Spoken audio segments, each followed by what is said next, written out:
একবার নিজের বাড়ির চারিদিকে ভালো করে তাকিয়ে দেখুন, এই বাড়িটাই কি সত্যিই আপনার কাছে একটা শান্তির আশ্রয়, নাকি অজান্তেই এমন কিছু পরিবর্তন ঘটছে যার কারণ আপনি আজও খুঁজে পাননি? হয়তো লক্ষ্য করেছেন অকারণে বাড়ির মধ্যে অশান্তি, কাজে বারংবার বাধা পড়ছে এবং অর্থ এলেও আপনি ধরে রাখতে পারছেন না।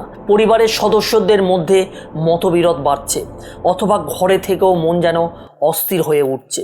কিন্তু এখানে একটা প্রশ্ন হলো, এসব কি শুধু কাকতালীয় ঘটনা, নাকি বাস্তুশাস্ত্রের ভাষায় এগুলোর কোনো ব্যাখ্যা রয়েছে? হাজার বছরের প্রাচীন ভারতীয় বাস্তুশাস্ত্রে বলা হয়েছে, মানুষের বাসস্থান শুধু ইট, কাঠ আর পাথরের সমষ্টি না, এটি এমন একটি স্থান যেখানে দিক, আলো, বাতাস এবং পরিবেশের সমন্বয় মানুষের জীবনকে প্রভাবিত করতে পারে। এমন বিশ্বাস কিন্তু বহুদিন ধরে প্রচলিত। তবে একটি বিষয় শুরুতেই পরিষ্কার করে নেওয়া জরুরি, জীবনের প্রতিটি সমস্যা কখনো শুধু বাস্তুদোষের কারণে হয় না। অসুস্থতা, আর্থিক সমস্যা বা পারিবারিক অশান্তির বাস্তব ও ব্যবহারিক কারণও থাকতে পারে। আজকের এই বিশেষ পর্বে আমরা জানব বাস্তুদোষ আসলে কি, কিভাবে নিজের বাড়িতে সম্ভাব্য বাস্তুদোষ চিহ্নিত করবেন, কোন কোন লক্ষণকে বাস্তুশাস্ত্রে গুরুত্বপূর্ণ বলে মনে করা হয়, আর কিভাবে স্বাস্থ্যসম্মত উপায়ে একটি শান্ত, সুশৃঙ্খলা ও ইতিবাচক পরিবেশ গড়ে তোলার চেষ্টা করা যায় সেটা নিয়ে আলোচনা করব। তাহলে আর দেরি নয়, আসুন প্রবেশ করি বাস্তুশাস্ত্রে সেই প্রাচীন জ্ঞানের জগতে, যা আজও বহু মানুষের কৌতূহল, বিশ্বাস এবং অনুসন্ধানের বিষয়। প্রথমেই আমরা জানবো যে বাস্তুশাস্ত্রের উৎপত্তি ও ইতিহাস। তারপরেই আমরা জানবো যে কিভাবে আপনি বাস্তুদোষ আছে চিহ্নিত করবেন। তা জানার আগে আমাদের বুঝতে হবে বাস্তুশাস্ত্র আসলে কি, এর উৎপত্তি ঠিক কোথা থেকে শুরু হয়েছে। অনেকেই মনে করেন যে বাস্তুশাস্ত্র মানে ঘরের কোন দিকে কি রাখবেন বা কোন দিকে মুখ করে ঘুমাবেন, কিন্তু বাস্তবে বিষয়টি তার চেয়ে অনেক গভীর। প্রথমত বলি যে বাস্তু শব্দটি এসেছে সংস্কৃত বস ধাতু থেকে, যার অর্থ হলো যে বাস করা বা বসবাস করা, আর শাস্ত্রের অর্থ হলো তো যে নিয়ম বা জ্ঞান। অর্থাৎ বাস্তুশাস্ত্র হলো এমন একটি প্রাচীন ভারতীয় স্থাপত্য ও জীবনযাপনের ধারা যেখানে বাসস্থানকে প্রকৃতির সঙ্গে সামঞ্জস্যপূর্ণ রাখার চেষ্টা করা হয়। প্রাচীন ভারতীয় ঐতিহ্যে বিশ্বাস করা হয় যে সমগ্র সৃষ্টি পঞ্চভূত অর্থাৎ পৃথিবী, জল, অগ্নি, বায়ু ও আকাশ, এই পাঁচটি মৌলিক তত্ত্বের সমন্বয়ে গঠিত। বাস্তুশাস্ত্রের মূল ধারণাও এই পাঁচটি তত্ত্বের ভারসাম্যের উপর প্রতিষ্ঠিত।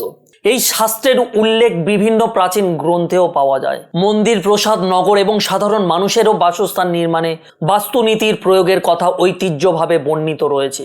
বাস্তুশাস্ত্রের সঙ্গে একটি বিখ্যাত পৌরাণিক কাহিনীও জড়িয়ে আছে, বাস্তু পুরুষের কাহিনী। প্রচলিত কাহিনী অনুযায়ী একসময় এক শক্তিশালী সত্তার আবির্ভাব হয়। দেবতারা তাকে নিয়ন্ত্রণ করে মাটিতে শয়িত অবস্থায় স্থাপন করেন এবং তার দেহের বিভিন্ন অংশে বিভিন্ন দেবতা অবস্থান নেন। সেই থেকেই বাস্তুশাস্ত্রে বাস্তুপুরুষ মণ্ডলের ধারণা গড়ে ওঠে। বাড়ি নির্মাণের সময় দিক নির্দেশ ও বিন্যাসের গুরুত্ব এই প্রতীকী ধারণার সঙ্গে যুক্ত বলে ঐতিহ্য বিবেচিত হয়। এই কাহিনীকে অনেকেই আধ্যাত্মিক প্রতীক হিসাবে ব্যাখ্যা করেন। এর মূল শিক্ষা হলো প্রকৃতির নিয়ম, দিক নির্দেশ এবং ভারসাম্যকে সম্মান করে জীবনযাপন করা। তবে মনে রাখা জরুরি যে এগুলো পৌরাণিক ও শাস্ত্রীয় বিশ্বাসের একটা অংশ। বিভিন্ন মানুষ ও বিশেষজ্ঞ এই বিষয়ে ভিন্ন ভিন্ন ব্যাখ্যা দিতে পারেন। এবার আমরা আসবো সবচেয়ে গুরুত্বপূর্ণ প্রশ্নে, বাস্তুদোষ আসলে কি। আজকাল অনেকেই মনে করেন যে বাড়িতে সামান্য কোনো সমস্যা হলেই সেটা বাস্তুদোষ, কিন্তু শাস্ত্রীয় ধারণা এতটা সরল নয়। প্রচলিত বাস্তুশাস্ত্র অনুযায়ী যখন কোনো বাড়ি বা জমি স্থাপনার বিন্যাস প্রকৃতির ভারসাম্য, দিক নির্দেশ বা ঐতিহ্যগত বাস্তুনীতির সঙ্গে অসামঞ্জস্যপূর্ণ বলে বিবেচিত হয়, তখন তাকে বাস্তুদোষ বলা হয়। অর্থাৎ বাস্তুদোষ কোনো চোখে দেখার মতো বস্তু নয়, এটি এমন একটি ধারণা যা বাসস্থানের গঠন, দিক, পরিবেশ এবং বিন্যাসের সঙ্গে সম্পর্কিত। অনেকেই প্রশ্ন করেন আপনারা যে বাস্তুদোষ কি সত্যিই মানুষের জীবনকে প্রভাবিত করতে পারেন। বাস্তুশাস্ত্রের সমর্থকদের মতে একটি সুশৃঙ্খলা, পরিচ্ছন্ন, আলো বাতাসপূর্ণ ও ভারসাম্যপূর্ণ বাসস্থান মানুষের মানসিক স্বস্তি ও দৈনিক জীবনে একটা পজিটিভ প্রভাব ফেলতে পারে। অন্যদিকে কিছু ঐতিহ্যগত বিশ্বাসে বলা হয় যে নির্দিষ্ট ধরনের বিন্যাসকে বাস্তুদোষ হিসাবে ধরা হয়। তবে এখানে একটি গুরুত্বপূর্ণ বিষয় মনে রাখা অবশ্যই দরকার, জীবনে আর্থিক সমস্যা, অসুস্থতা, পারিবারিক অশান্তি বা কর্মজীবনে বাধার বাস্তব কারণও থাকতে পারে। তাই কোনো সমস্যার জন্য শুধুমাত্র বাস্তুদোষকে দায়ী করা উচিত নয়। বাস্তুশাস্ত্র একটি ঐতিহ্যগত জ্ঞান ব্যবস্থা, এটি জীবনের প্রতিটি ঘটনার একমাত্র ব্যাখ্যা নয়। এখানেই প্রশ্ন হলো, তাহলে কিভাবে বুঝবেন আপনার বাড়িতে এমন কোনো বিন্যাস আছে কিনা যাকে বাস্তুশাস্ত্রে বাস্তু দোষ বলা হয়। বাস্তুশাস্ত্রে বর্ণিত বাস্তু দোষের যে লক্ষণগুলো রয়েছে কিভাবে আপনি প্রাথমিকভাবে চিহ্নিত করবেন, প্রথমে একটি বিষয় স্পষ্ট করে নেওয়া জরুরি। বাস্তুশাস্ত্রে যেসব লক্ষণের কথা বলা হয় সেগুলো ঐতিহ্যগত বিশ্বাস ও শাস্ত্রীয় ব্যাখ্যার অংশ। এগুলো কোনো সমস্যার নিশ্চিত কারণ বা প্রমাণ নয়। বাস্তব জীবনের সমস্যা অন্য কারণও থাকতে পারে। তবে বাস্তুশাস্ত্রে কয়েকটি লক্ষণকে বিশেষভাবে গুরুত্ব দেওয়া হয়েছে। যদি দেখা যায় যে বাড়িতে অকারণে অশান্তি, অর্থাৎ যদি পরিবারের সদস্যদের মধ্যে প্রায় ছোটখাটো বিষয় নিয়ে ঝগড়া, মতবিরোধ বা মানসিক দূরত্ব তৈরি হয়, কিছু বাস্তুশাস্ত্রবিদ বা বাস্তুশাস্ত্রে এটা সম্ভাব্য বাস্তু অসামঞ্জস্যের একটি লক্ষণ হিসাবে গণ্য করে। অর্থ এলেও আপনি ধরে রাখতে পাচ্ছেন না। অনেকেরই অভিযোগ আমি শুনেছি বা আপনারাও নিশ্চয়ই শুনেছেন বা আপনার জীবনে হয়তো ঘটেছে যে ভালো আয় হওয়া সত্ত্বেও মাসের শেষে সঞ্চয় থাকে না।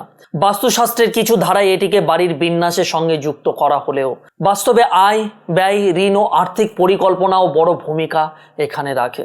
কাজে বারংবার বাধা আসছে, একটি কাজ বারংবার শেষ মুহূর্তে আটকে যাওয়া, পরিকল্পনা সফল না হওয়া, এসব কেউ কিছু প্রচলিত বাস্তু ধারণার লক্ষণ হিসাবে বলা হয়। আবার যদি দেখেন যে আপনি বাড়িতে ঢুকলেই সবসময় মন ভারী বা অস্বস্তিকর অনুভূতি হচ্ছে, তবে প্রথমে আলো, বাতাস, পরিচ্ছন্নতা ও পরিবেশের দিকে অবশ্যই করে নজর দিন। বাস্তুশাস্ত্রে এগুলোকে খুব গুরুত্বপূর্ণ বলে ধরা হয়।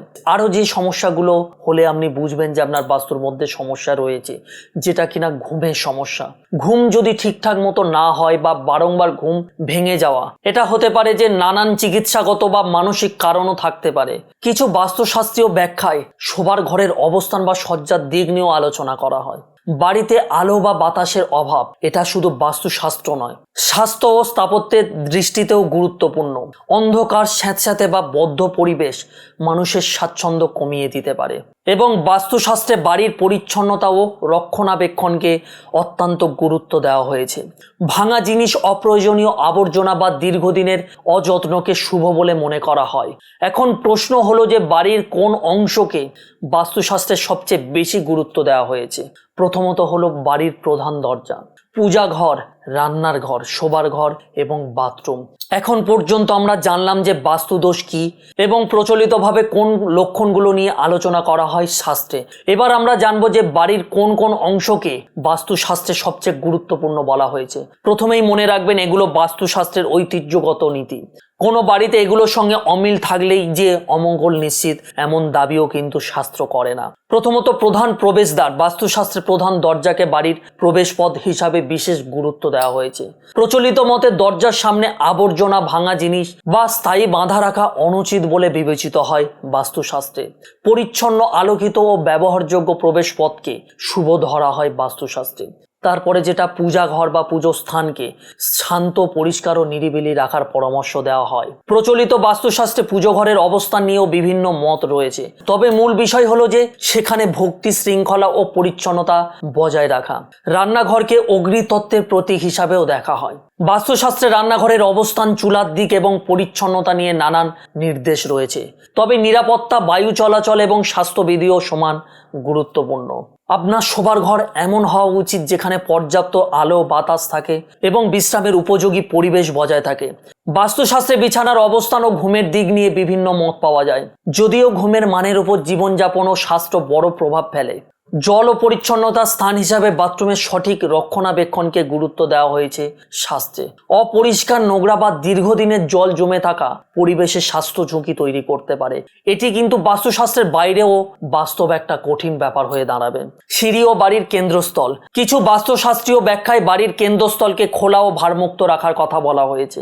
আবার সিঁড়ির অবস্থান নিয়েও বিভিন্ন প্রাচীন গ্রন্থে আলোচনা রয়েছে, তবে আধুনিক স্থাপত্যে নিরাপত্তা ও ব্যবহারিক সুবিধা সমান গুরুত্বপূর্ণ। অপ্রয়োজনীয় জিনিস, ভাঙা জিনিস। অনেক মানুষ বছরের পর বছর ভাঙা আসবাব, নষ্ট বৈদ্যুতিক যন্ত্র বা অপ্রয়োজনীয় জিনিস ঘরে জমিয়ে রাখেন। বাস্তুশাস্ত্রে এমন অভ্যাস নিরুৎসাহিত করা হয়েছে। পরিচ্ছন্ন ও সুশৃঙ্খলা পরিবেশকে মানসিক স্বস্তির জন্য উপকারী বলে মনে করা হয়। এখন একটি বড় প্রশ্ন থেকে যায়, যদি বাড়িতে বাস্তুশাস্ত্রের দৃষ্টিতে কিছু অসামঞ্জস্য থাকে, তাহলে কি সবসময় বড় ধরনের পরিবর্তন বা ভাঙাচোরা করতে হবে, নাকি এমন কিছু সহজ, কিছু ব্যবহারিক উপায় রয়েছে যেগুলো অনুসরণ করে বাড়ির পরিবেশ আরো শান্ত, সুশৃঙ্খলা করা যেতে পারে? অনেকেই ভয় পেয়ে যান, কেউ বলেন যে পুরো বাড়ি ভেঙে নতুন করে তৈরি করতে হবে, আবার কেউ খুব ব্যয়বহুল প্রতিকারের পরামর্শ দেন। কিন্তু বাস্তুশাস্ত্রের মূল দর্শন ভয় নয়, ভারসাম্য।